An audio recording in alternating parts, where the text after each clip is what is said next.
Now, the UN Security Council is to convene an emergency meeting amid international condemnation of Israel's attacks on Hamas negotiators in Qatar.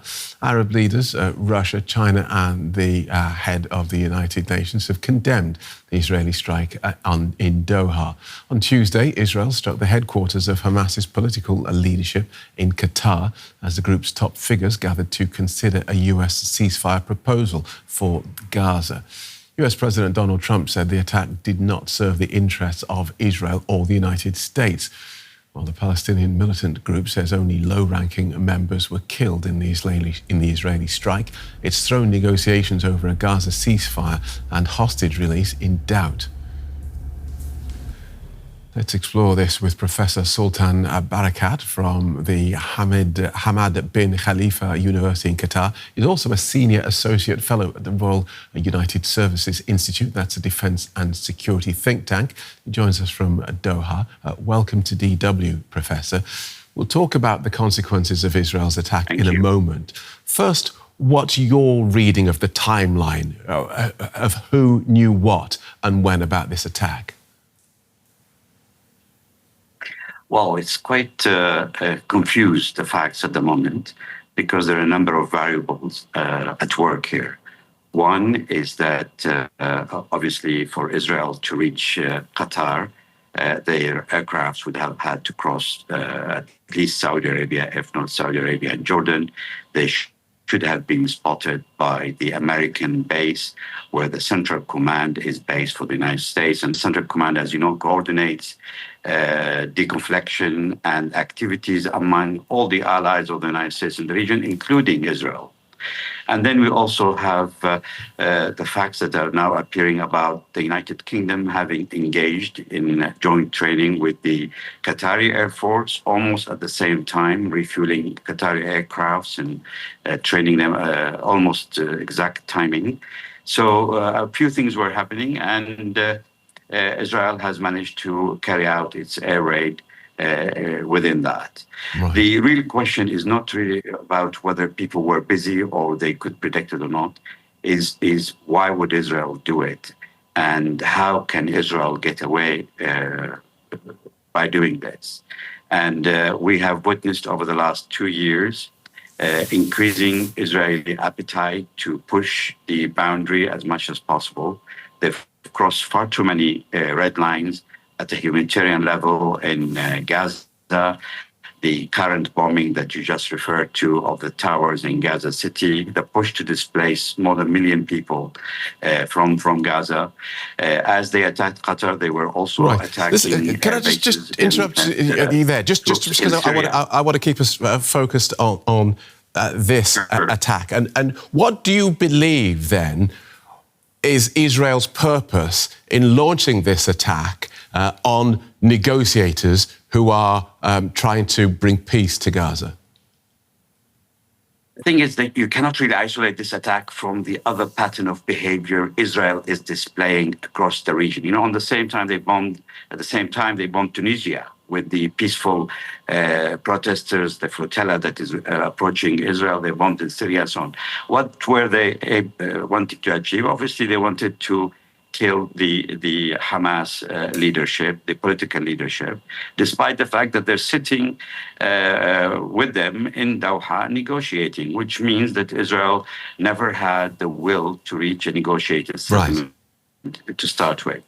And also, dangerously, I think, for the Israeli families of hostages is that it looks like Netanyahu has no intention to rescue those hostages alive. I mean, he is taking... His priority now is taking on Hamas rather than getting the hostages out alive. What the Qatari PM has, in the last couple of minutes, said that there will be a response and that he's consulting with partners in the region. What do you think Qatar's options are in terms of a response? Well, obviously, they started in terms of taking the issue to the Security Council and trying to pursue diplomatic circle and the international law. But I suspect there should be, and I hope there will be, a coordinated response from the Gulf states, not just Qatar.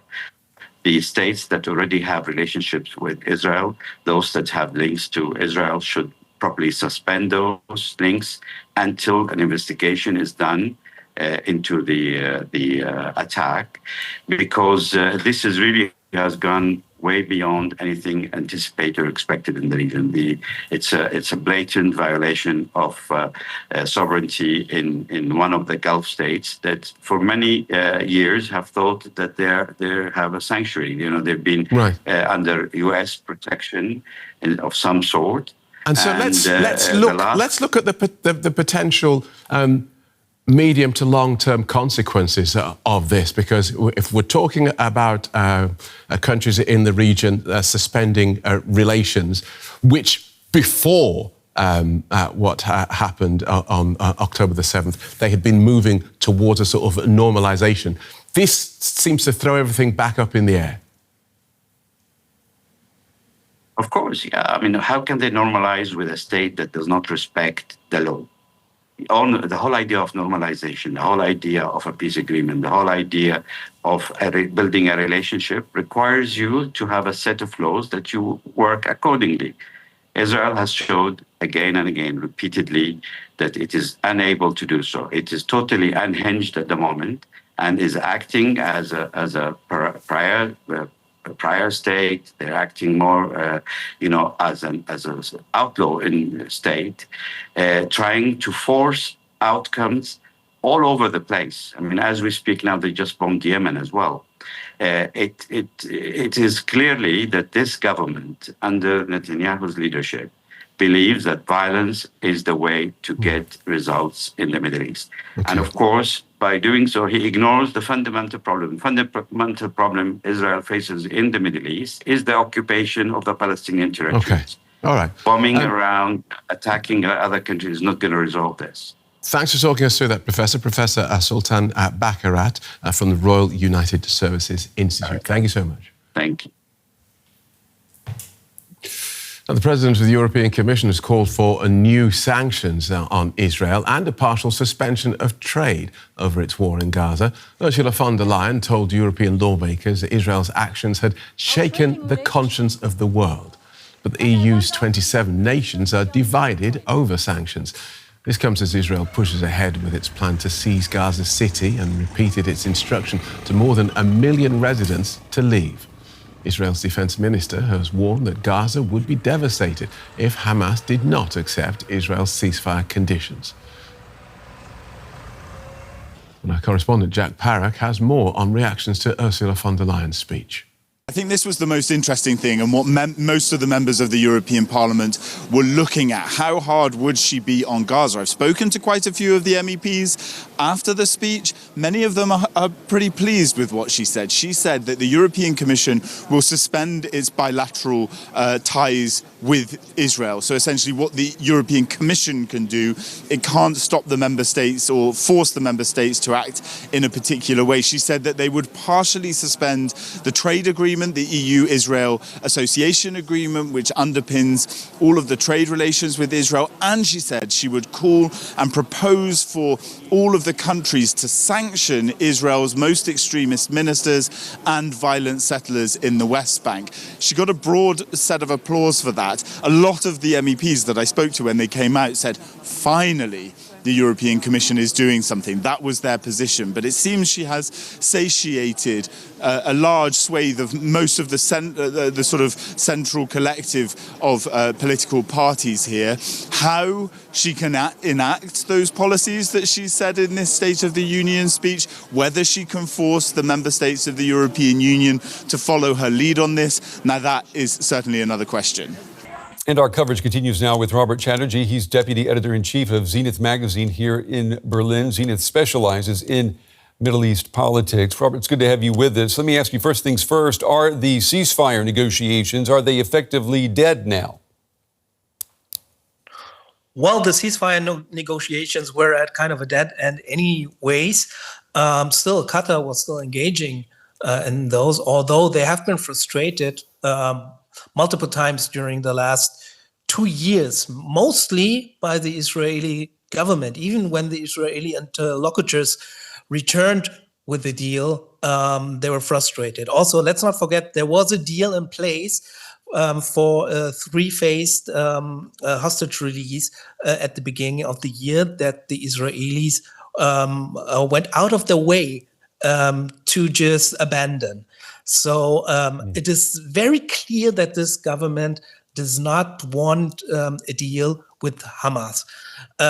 It is not that clear what it actually wants, because on the ground, it seems that the main goal is to get rid of all the inhabitants and reoccupy Gaza. That is the only consistent goal that this government has pursued. And as long as there are no repercussions whatsoever, I think they will continue this goal anyways.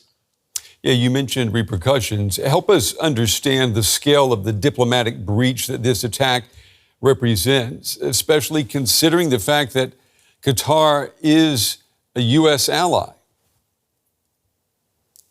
It's not only that Qatar is a U.S.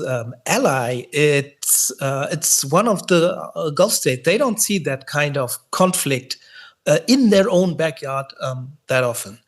It also is. It's not only a direct attack on Qatar's role, but also on its business model, because Qatar positions itself as one of those places where you can securely meet. They have done this, also been criticized for doing this, for example, with respect to Afghanistan and the US. Also for all kinds of events, also non-political events. So this whole model of a meeting place and also place where it's safe to go in the Middle East in a broad sense, that is in danger. So now it's not only about subverting the hostage talks, but this is a direct challenge to Qatar's national security. That's why Qatari officials are fuming, especially since latest reports indicate that also Qatari nationals have died at least once. So there's a much bigger urgency to react that we didn't see after similar attacks, especially when the Israelis killed Ismail Haniyeh and Tehran. There was a lot of condemnation, but I think we reach a new stage here. Well, you say we've reached a new stage. What kind of reaction then are you expecting? I mean, can we realistically expect something to come from the United States other than President Trump saying he doesn't like what happened? I think it's a very crucial time for both the Gulf states and their alliance with the U.S., because the U.S. is present there. It's present with a naval base in Qatar, but also the internal cohesion of the Gulf states. Let's not forget the United Arab Emirates have joined, as Bahrain have. The Abraham Records. Qatar has stayed out on the fence. Saudi Arabia is basically interested, but it's all taken a step back. And the GCC is not only a political cooperation; it's also kind of a defense alliance. Not quite like NATO, but they have similar clauses. Now they haven't really worked as intended by attacked states in the past, as we saw basically when Iraq invaded Kuwait, for example. But that could be a new challenge for this bloc. And I think Qatar will put much more pressure also on its neighbors, for example, the United Emirates, to basically walk out of the Abraham Accords, which no Arab state so far in the last 2 years has done. So I think that would be on the table, especially also actions on the UN Security Council level. Of course, Qatar will not strike back with its military. That's not going to happen. Yeah. But I think Qatar has a lot of leverage still available, and we have to see if all the Gulf states can basically bundle the leverage as they have not done before, because they have also competing interests vis-a-vis the United States and Israel. Robert, Israel's defense minister said today that he would continue targeting Hamas leaders wherever they may be. Now, considering what we know about this attack, how exactly was it in Israel's interest, especially the goal of bringing the remaining hostages home? How did these fit together? Well, officially, Israel is still holding on to the war goal of ending Hamas. And this is something that you can refer to as this is our goal. And as long as there are any Hamas leadership, Robert, are you saying that has priority now over bringing the hostages home? Is that what you're saying? Oh yeah, absolutely. And it's not especially new because multiple cabinet members, especially the far right cabinet members, they made no secret out of their lack of priority for the hostages. They have other goals in mind, especially, of course, with the resettlement of Gaza, but also that there can be no deal with Hamas. After the deal that was reached in January, one of those ministers walked out of the government, and the other threatened to do the same should Israel agree to enter phase 2 of that deal. So again, we see the coalition of the Netanyahu government hinges upon these pillars. Number one, Gaza resettlement. Number two, no deal, no recognition whatsoever for Hamas. Yeah, that would be a sobering assessment, especially for the families of the hostages in Israel. Robert Chatterjee, Deputy Editor-in-Chief of Zenith magazine, we appreciate your time and your insights. Thank you.